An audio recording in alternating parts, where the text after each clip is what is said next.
Hey guys, what's up? Welcome back to the channel. It's Cynicalex, and we got the September update key art for this Symbiote Invasion 2. Agents, are you ready to see the new looks of the symbiotes and the new superhero who will be arriving through the September update? The theme of this August update is the Symbiote Invasion 2. There's a little typo here. They meant to say September. I know. Check out the new looks of Venom, Agent Venom, and Scream, aka Silence, and the abilities of the new superhero Toxin, so they confirm that he's a superhero, not a villain, in Marvel Future Fight. So this is the first look at the key art. Very, very gorgeous. Here it is in full view. And yeah, it looks amazing. Really, really, really nice. What I love the most about this key art, though, is Venom's weapon. You can clearly see, clear as day, that he's getting that axe. So we're going to be seeing at least one skill using the golden axe, whatever you want to call it. It's such a cool weapon. It looks so dope. It's glowing. His eyes are glowing. It should be amazing. Agent Venom looks really good. That's like his classic uniform. He doesn't have the alien suit anymore. So Agent Venom looks really, really good, like militaristic. Silence looks kind of fit for a symbiote. I know I probably shouldn't be saying that, but at least I'm not a furry. That's a thing. And then Toxin looks dope too. Toxin looks dope, and he looks like the more muscular version of Toxin, and he's doing the Venom look behind you kind of thing.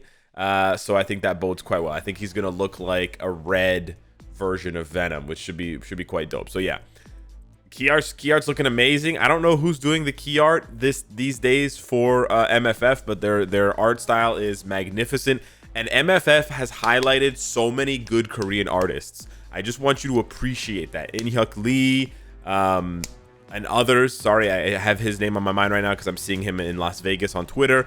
But there's so many good Korean artists who came through Netmarble and MFF and have gone on to do, covers and stuff for Marvel and do bigger and better things. And I think that this artist is going to be the next one if they haven't already worked on other Marvel content. I mean, this is still working for Marvel technically, but you know what I mean.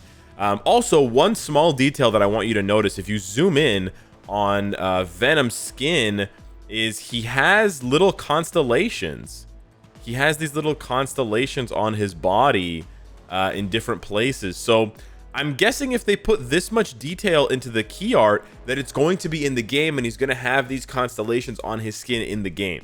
Now, it may not end up looking as good in game because, static drawings versus moving images. We all know the difference here, but I still think it's a really cool, kind of bold, kind of unique choice, and I dig it. I do give it the thumbs up. But yeah, that's the key art. Looks absolutely gorgeous.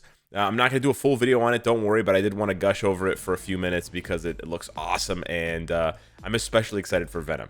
Very, very excited for that. Oh yeah, we also have please look forward to the upcoming update. The patch notes should be dropping in like 15 hours or something like that. We also have a video that's going to drop. It's the September update video.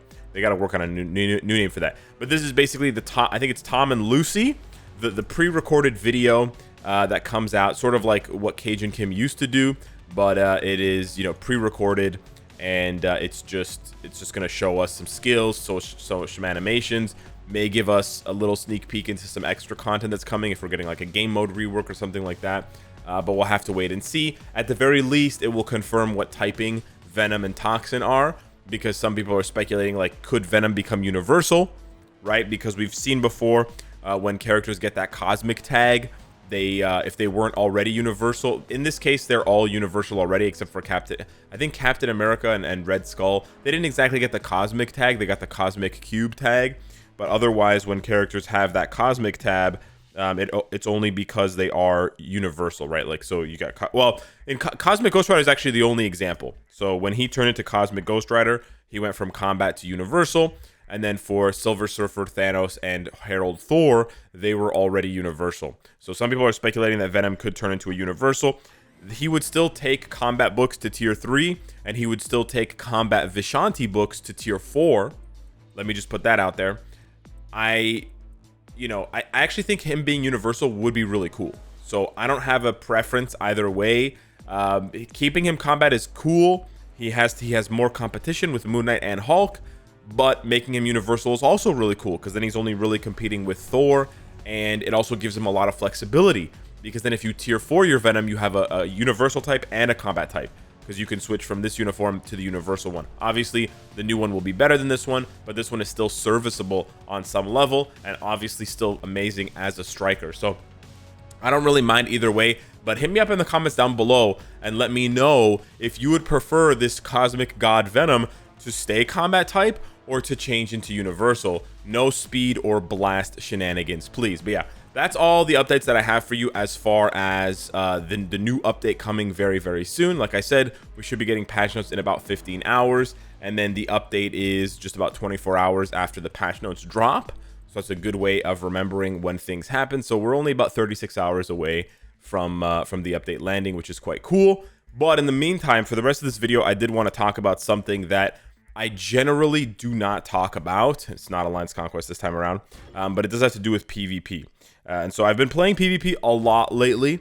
If you guys have been watching the channel and following it closely, I made it to Challenger last week, which is why, actually, I don't think you... Well, you can see when I search for teams, which is why my name has that little green symbol next to it, because I was in Challenger last week. I'm not in Challenger now, but I'm very easily going to make it back to Challenger if I want, because as of recording this video, I'm ranked 68, which is very close to top 25. And I'm only, I'm only about 600 points away from first place, which should be very easy to obtain, given that I still have 20 fights that I can do today pretty easily. I have my 10 generic fights that I can do, plus I have 10 more to refresh through the shield support. So why is there a problem with PvP? Well, there's obviously already the generic problems with PvP that we've discussed ad nauseum in so many other videos. But basically nowadays, I don't know, man. It's just like, it's fun-ish. Let me just give you a taste here of what I'm doing here. So PvP has two issues. The first issue is that there is way too much variance with Hulk. And I'm not saying that people should stop using Hulk in PvP, but the issue is you can pretty much solo or get soloed by Hulk if the conditions are ripe. And this is more evident in something like Alliance Tournament. So I just dismantled this dude with Hulk. This is basically how I've been playing all of my PvP matches. But basically, Hulk is so strong that he can just steamroll your whole team, which is cool for Hulk fans, but it's not cool, not fun if it happens to you. And the thing is, Hulk does so much damage. I blipped that Thanos out of existence. He died like this, right? And the amount of damage that Hulk is doing is, the variance is just so wild that you have these fights that last seconds, mere seconds. And of course, with the timeline cooldown issue, you introduce a further layer of discomfort where a lot of teams, well, it's not a lot of teams, some teams have decided to be a bit more toxic by putting Hulk in the leadership spot. Now that may be worse because, oh, I don't have cooldown immunity, I don't have a debuff immunity on my leadership, whatever. But because you start with a cooldown, you have to run away, because at the very beginning of the fight, if this is the Hulk, if this is the team you fight, Hulk pops his fourth right away. So that's his skill that has penetration. It has iframe ignore. He's coming for you. So it becomes a really, like, it's just like kill or be killed, and it's very, very, very risky. And this is basically what's happened to PvP, because I guess, I don't know, I don't want to say the balancing of tier 4s is bad, but basically Hulk just does too much damage in PvP. He also takes a lot of damage, so it's not like he's immune or he's like an unkillable god, but he just does too much damage. And you can actually see this even more clearly in Alliance Tournament, okay? I'm not saying this to complain. This is just a good example, and it also feeds the trolls who watch my videos you know, to hate watch me. I attacked this guy in Alliance Tournament, and this is like the biggest whales in the game, right? I lost my attack, that's fine. But just watch, try to watch how fast the HP bars are depleted on both sides. Just watch the HP bars. Ready? Did you catch it? Did you catch it? It's a little bit slower this time, where they kind of yo-yo a little bit. But that initial burst of damage, were you able to see that? My eyes can't see that. I'm old now, but my eyes can't see that. That was fast, and that's not unique. That's not a unique thing that is pretty much commonplace nowadays in Alliance Tournament. And it's basically, this is called the Hulk effect.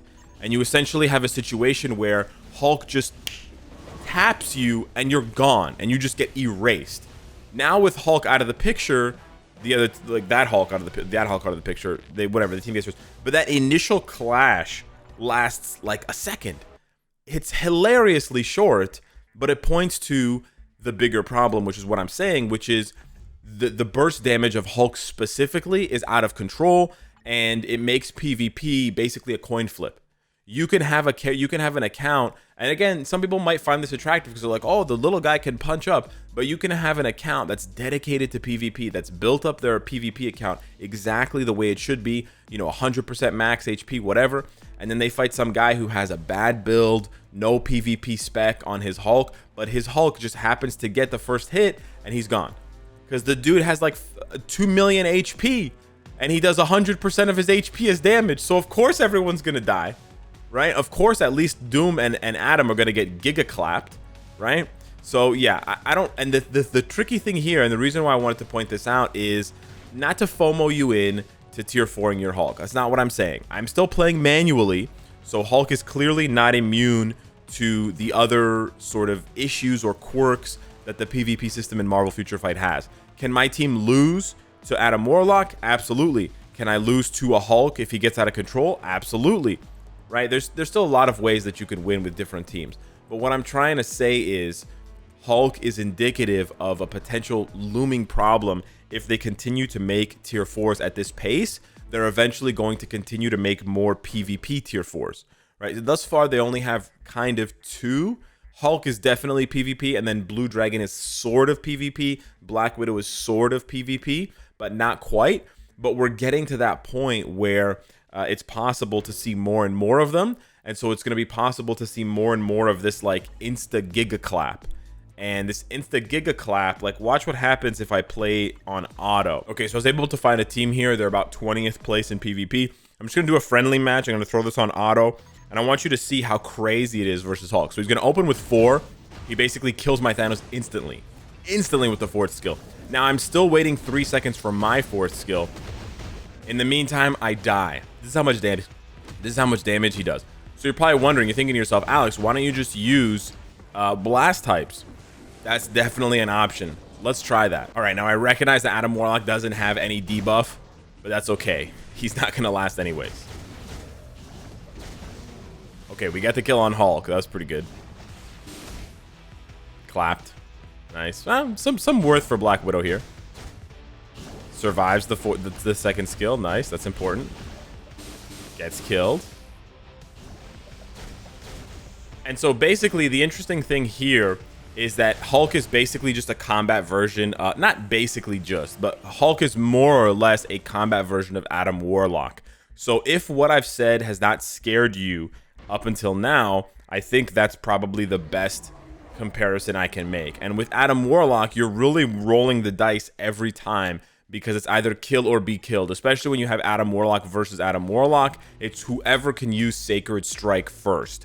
And that, in my opinion, is probably the lowest, worst version of PvP that we can have in this game, where it's just like an old Western, confrontation cowboy shootout, where whoever is faster and pulls out their gun first and hits bang is the winner.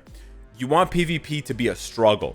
You want PvP to be a back and forth, and you want it to feel like if you lost, it was you slowly lost your edge and it compounded, versus when you lose, you feel like it's just unfair RNG and you just feel like it's a coin flip every time. It's a 50-50. Oh, I got one-shotted. Oh, he got one-shotted. Oh, I got one-shotted. Oh, he got one-shotted. One-shotting has basically no place in mobile games.